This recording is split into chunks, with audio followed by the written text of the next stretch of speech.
if you have vestibular hypofunctioning, what you would want to do, your compensation would be trying to get more proprioceptive feedback. So it wouldn't be advantageous to limit proprioceptive functioning. Exactly. However, if they have inhibited vestibular feedback and proprioceptive feedback because of wear and tear in the joints, they're just going to limit motion naturally because they're not going to feel as comfortable moving. And then, That's exactly right. then in turn, you're going to have That's right. hypomobility of your cervical spine, or That's right. So there's muscular hypertonicity and changes like that. That's right. There's a couple tributaries that are going to happen off that. Possibility is exactly like you said.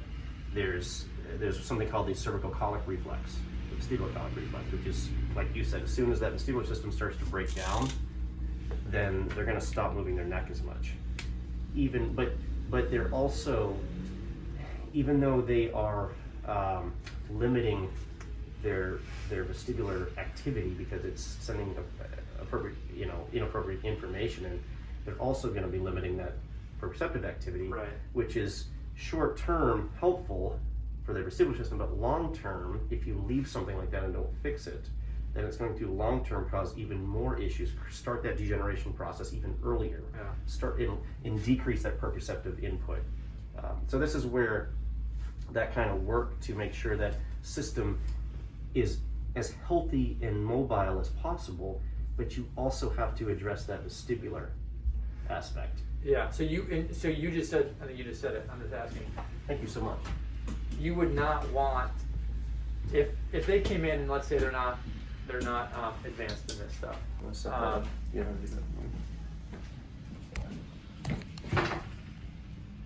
They're not advanced yet. Yeah. And so they have vestibular dysfunction.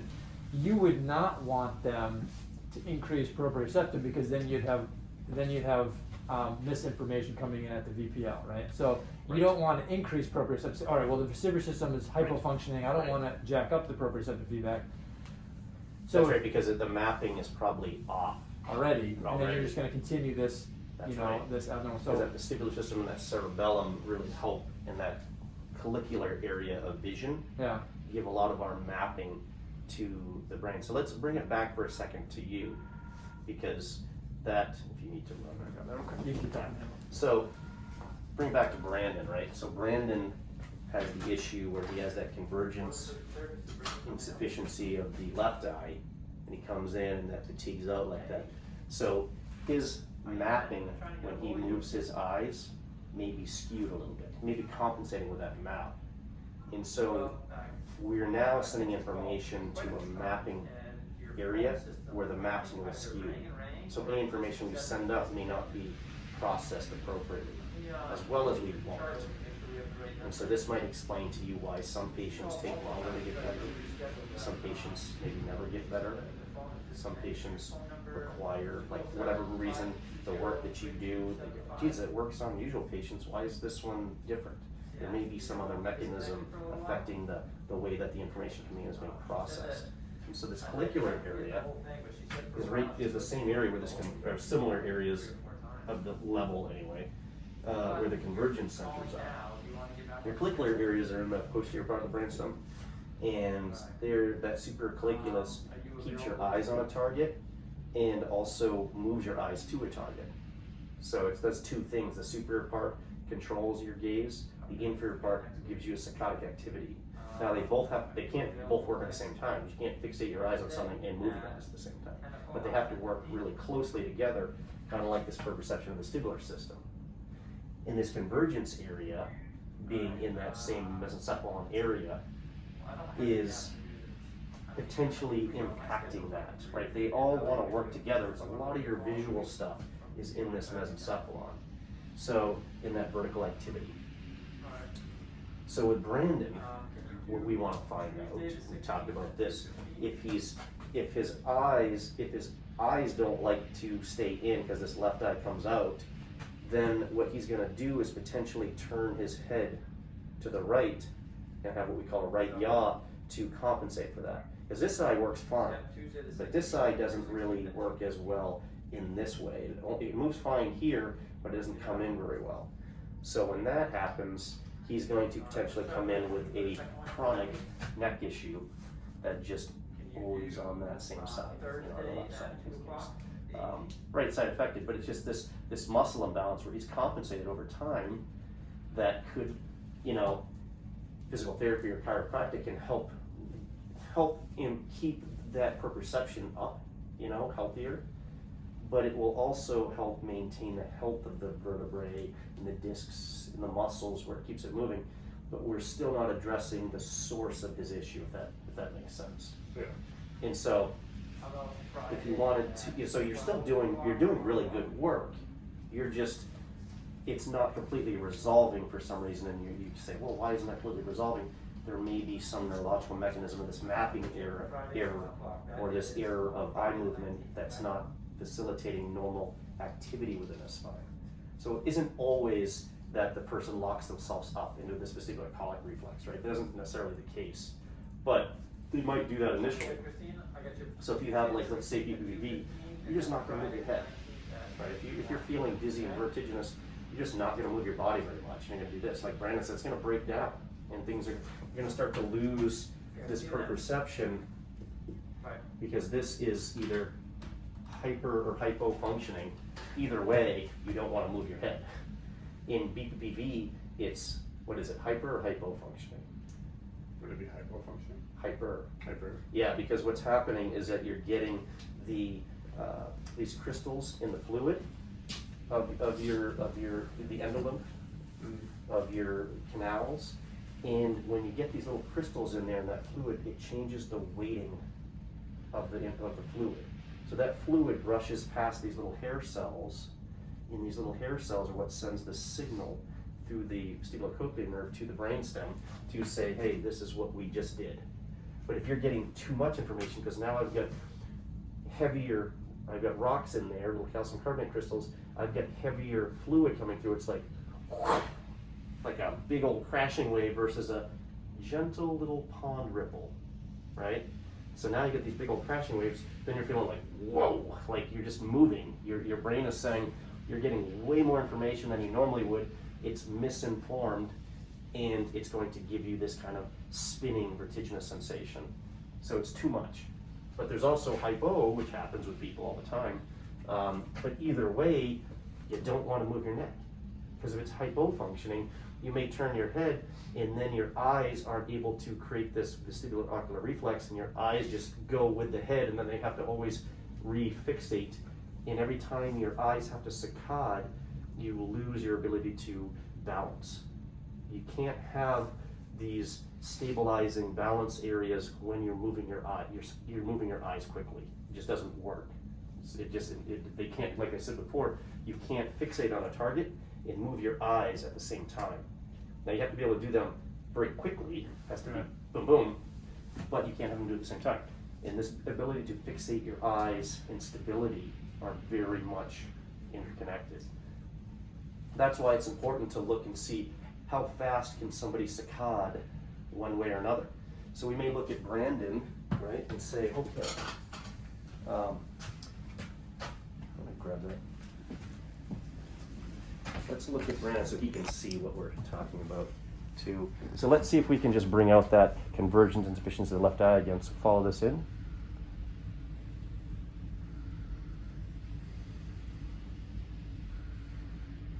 See that left eye come out a little bit there? See, he's getting a little better, right? So as I do it, see that come out a little bit, see him beat in? Before we could see it better. Now let's look at saccades, okay? So we want to have him saccade from his nose outward, not out in, because his nose outward is going to be defeating more viscoelastic forces of his eye, which is going to be more strenuous for him to do. So it's going to bring out a pathology a little easier, basically. So if you look at my nose, and I want my hands, so what I'm going to do is I'm going to wiggle my thumb and say, go, just look at my thumb with your eyes only. Go. Okay, back to my nose, go. Back to my nose, go. So he's very fast, very good. Brandon's a very smart guy. You know, he's very good saccadic activity, so he can do that really fast. So we're not worried about that. What we do concern about is just this pursuit activity.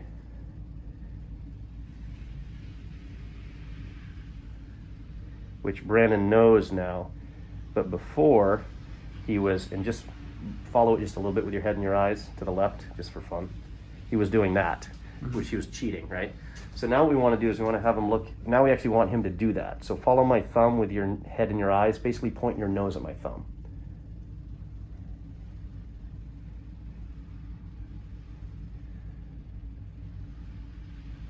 See how he gets to a certain point and he stops?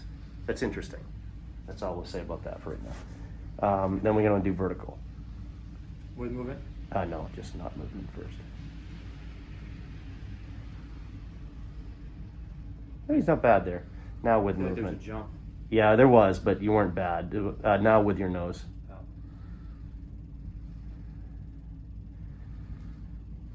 So it's interesting, right? So for Brandon, first, let's say Brandon was having trouble with balance and you wanted to give him a compensating mechanism, which we're not really usually doing, and we've been talking about this a lot. But we could say, hey, Brandon, when you follow something, I want you to follow with your nose, you know, your head and your eyes both. So don't stop, follow it all the way over, all the way over, all the way over. Keep going, keep turning, turning, turning.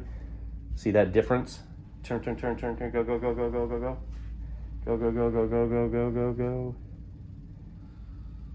Good. Good. And so you could do that.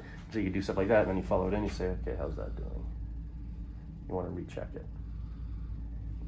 And did that look like it helped? No, it didn't. That got worse. I don't want him to do that. That's not good for his brain. So we don't want him to do that. So now what we might do, did you see how that didn't come in as well? Yeah. So now what we want to do is maybe have him step back just a little bit, stand up, and put your feet together, and close your eyes.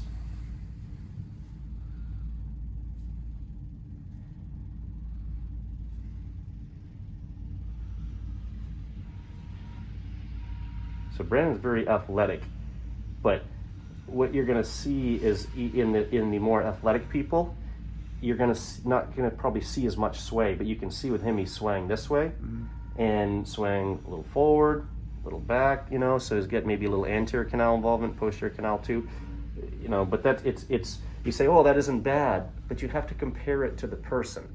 Right, so you have to compare it to Brandon. You can't compare it to the 80-year-old woman who's going to have, or man who's going to have that, you know, decreased balance, and they're going to, you know, the same issue could create a lot of dysfunction in them. So now we have him put his hands out in front of him, and then what you do is you have him close his eyes, touch the tip of your pinky to the tip of your nose, and this one.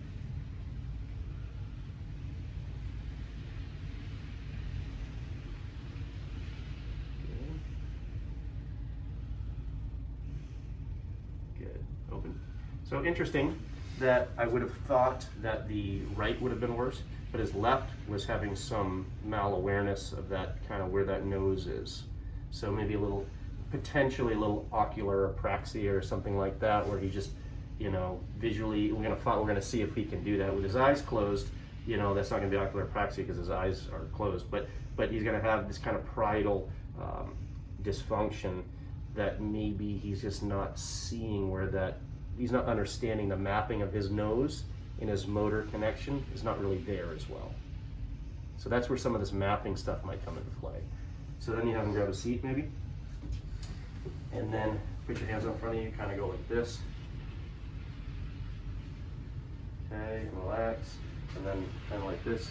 And so if I had a tool, I would do a 2-point discrimination. I would want to see, does he feel 1 or 2 or 1 or 2, and I would measure the distance between them. And I would want to do other tests. I could do graphesthesia test or agnosia, you know, agnosia test. See what could potentially be affecting that, you know, that just more tests to confirm parietal lobe dysfunction. So if we look at that, and we look at the frontal stuff, and then we say, well, geez, he's got that eye coming in. I want to make sure his eyes are level and pretty even. And those are pretty level, but he's got a little bit of a left eye a little higher, right? So that's a hypertropia. So you look to the left, and I'll say, does that get worse? Look to the right, back to center.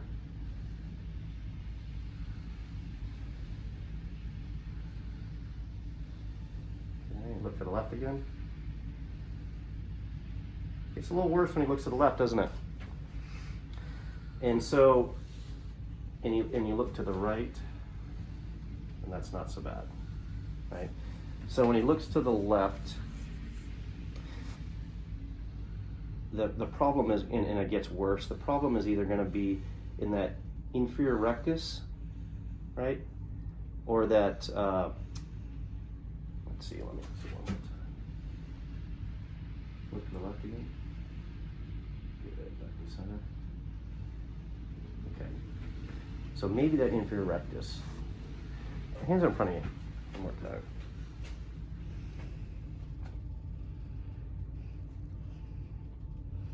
Thinking through this right now. Stand up. Hands out again. Close your eyes. Lower this hand to your side, and then back up to the same height.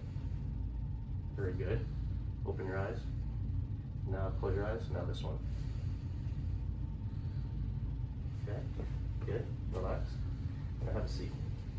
Now what I'm going to just try is I'm going to have them go, I'm going to do some complex movements with your right hand, just kind of like that. Make like a figure 8 on the side. Yeah, that's right. Move your wrist. Get really good movement. Don't be stiff with it. Just kind of, that's right. So I'm going to try, I'm activating that cerebellum on the right side to see if it juices up that left mesencephalon to give him a little more activity in that convergence area. Relax. Follow it. Do it again. Over here.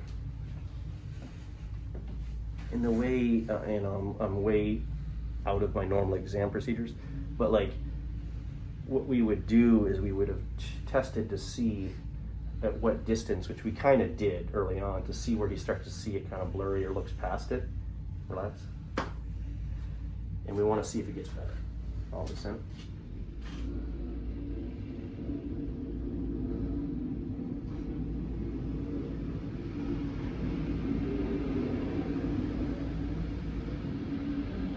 That's better. Oh, excuse me. Do you see that? Yeah. See that left eye's hanging in more? It's still not as much as the right. Do it again. Really get that, yeah, get that wrist involved.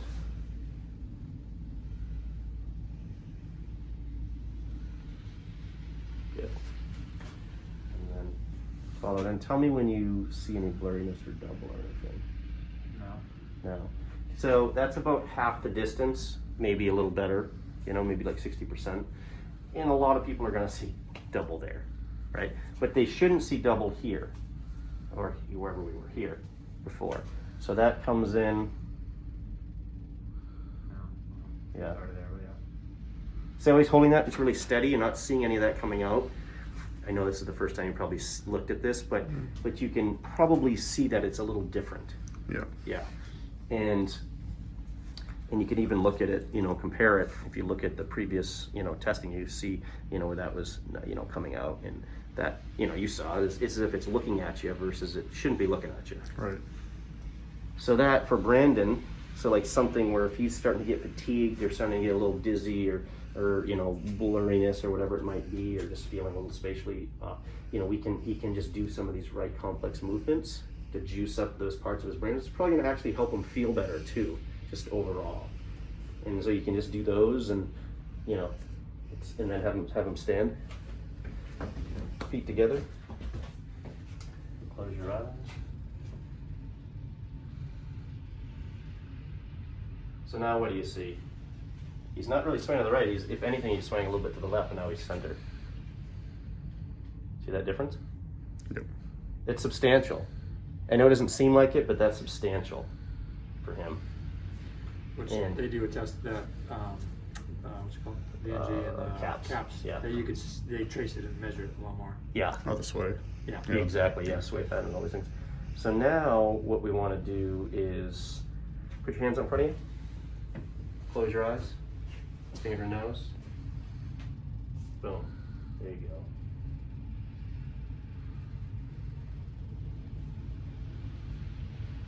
And it's still a little low on that one.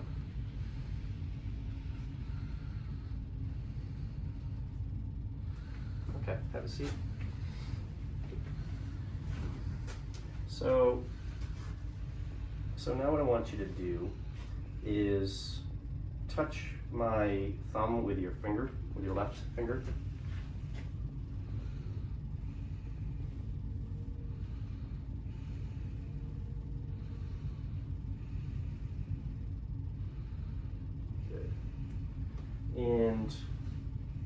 Stand up. Hands in front of you. Close your eyes.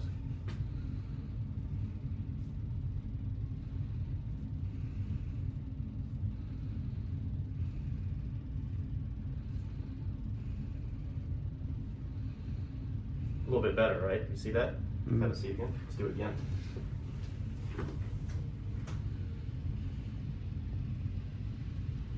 Giving a little smaller target this time.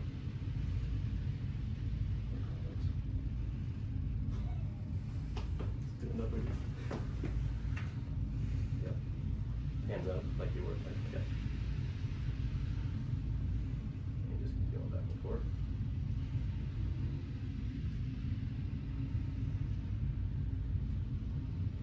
You see the difference? Yeah, it looks a lot better. Yeah. Have a seat again. If you don't, that's okay too. You may not be able to, you're not used to looking at this, but no, sorry, don't do that. Yeah, just here. And this is a pattern that I do, but I can go outside this pattern now. So now what I'll do is I'll say, okay, he's getting pretty good at that. Let's do this one. It's a little bit off. This one. Now I'm going to change the depth.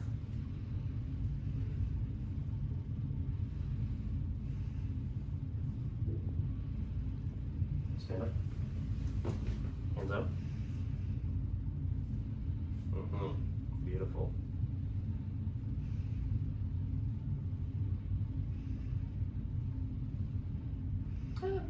He's getting a little, so, good. So now he's actually getting a little bit of the other direction, like it's getting a little, it's not as good as the last time we did it. So maybe we kind of hit his fatigue, so we don't want to do too much more with him, because we're kind of getting to the point where his cerebellum, has been a little mismapped for a while, and these parietal lobe and stuff like that. So we want to maybe let it chill, have a seat. I'll be interested to see if his convergence is still good. Come around. It may not be as good. No, it is.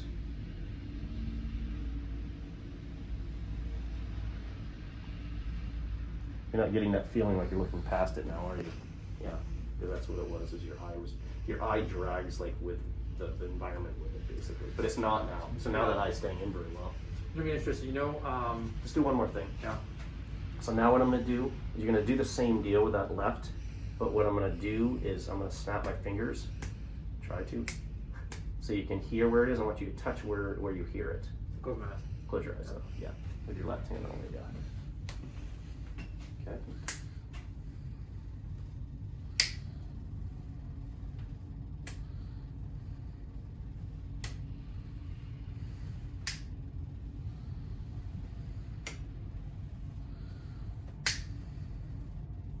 Good, okay.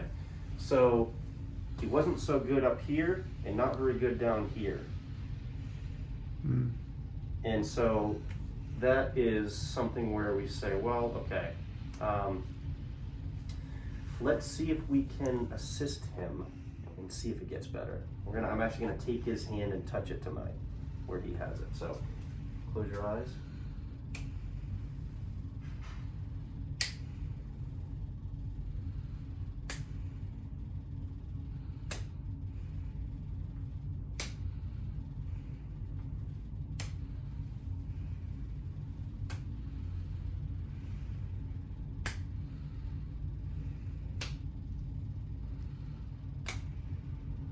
Okay.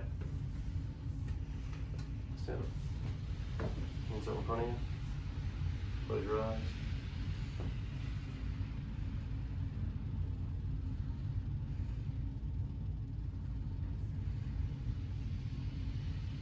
You see how better that is? Yeah. Have a seat. This is really, really cool because it's not very loud in here, but there are noises. But what you do hear is the sound outside. So what's happening is that sound, that's collicular. That's that inferior colliculus, right? We were talking about those collicula, this four, corpus quadrigemini, they're called. But anyway, the inferior ones are for sound. So sound localization. So localizing where an object is in space is not just vision or perception or other senses, also hearing, right? So I could have just said, okay, I'm gonna cover his ears, but I don't want to rob the world of those beauties for the next. Anyway, and I could have done that, and that probably would have made it a little easier for him to actually do some of this other stuff. But I didn't want to do that because that would be compensating. I could do that to compensate for a little bit until he gets healthy enough to do the other stuff, but I know Brandon's not. So he's not metabolically weak, and his brain is very good. So I know I can drive him. I can work with him a little more than maybe I can a person that comes in that's been sick for 10 years with all kinds of stuff, and then you can't work him as hard. So with Brandon, what I want to see is if I can retrain these, help him actually remap his sound cortex, sound part of his cortex and sound part of his colliculus, if that will help him in different areas. And that mesencephalon is also where that sound comes in too, and light and vision and all that stuff. So let's do it one more time. I'm going to help you.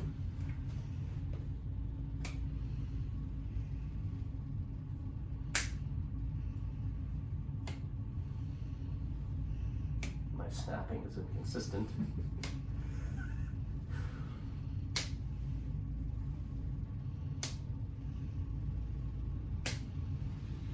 Good. That's the hand. Hands out in front of you. Close your eyes. Ooh. Okay. Now he's showing up. This is cool.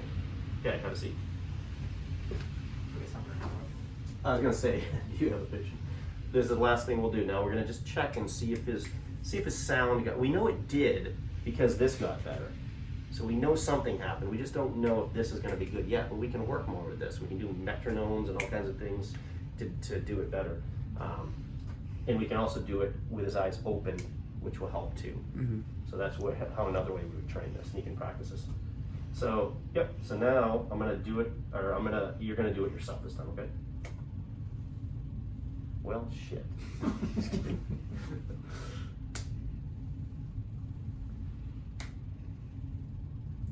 Oh, interesting, that one's better. And that one was worse before.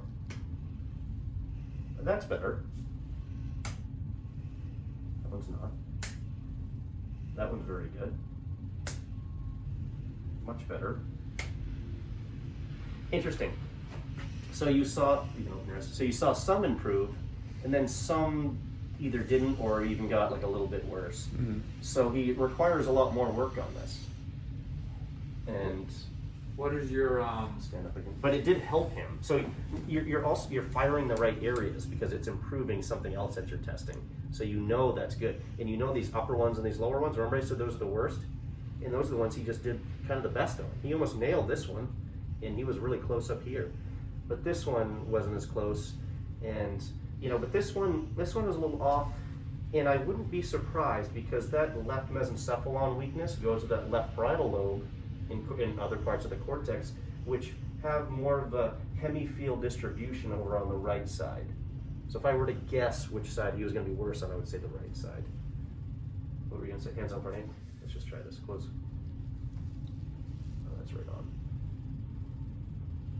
See how right on those are now? Yeah, it's a little better. Yeah, good. What is your level of, not failure, but how close do you need them to get to your hand? You want them to touch it, of course, but if they're here or here, what's your... I don't, I'm comparing it to other areas in there. So basically, I'm not saying like, I need you to be within here of it.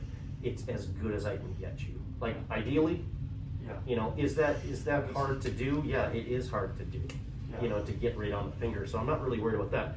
But if, like what you were doing, what you couldn't see, which you should watch this, is, on some of these, I would click here and you're up here. Oh, okay. Yeah, but on some of these up here, you're like just Yeah. missing. So if you're doing this, unlike what he's got it. Yeah. That's close enough for me, but I can do better with it. What I was gonna say is, people that have like striped shirts or like the Gingham style shirts, if I look down and doing manual therapy on them, Mhm. it makes me almost, not dizzy, but I can't focus on that one point. Is that? Yeah, probably so helpful looking thing for you? down looking down would be the hardest for you, because the ability to converge is also converge, is yeah. looking exactly right. So that's where you have most difficulty. So you're probably fine looking up at things, but you don't ever look up at things. You're always looking down at things. Plus you're tall, so you even have to look further down. So that's even more issue. Have a seat. But you got your convergence pretty good there.